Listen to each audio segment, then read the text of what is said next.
Schronenberg Palace.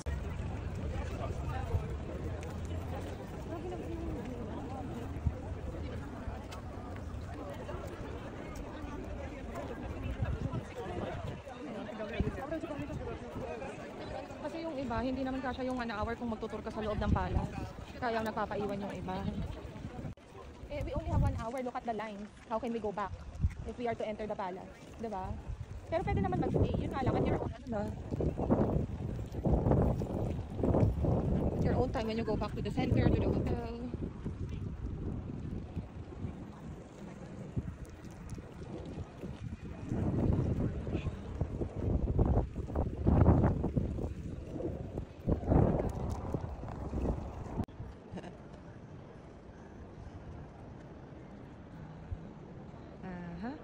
Schronenberg Palace. Yun ang kanilang pronunciation. Ang hirap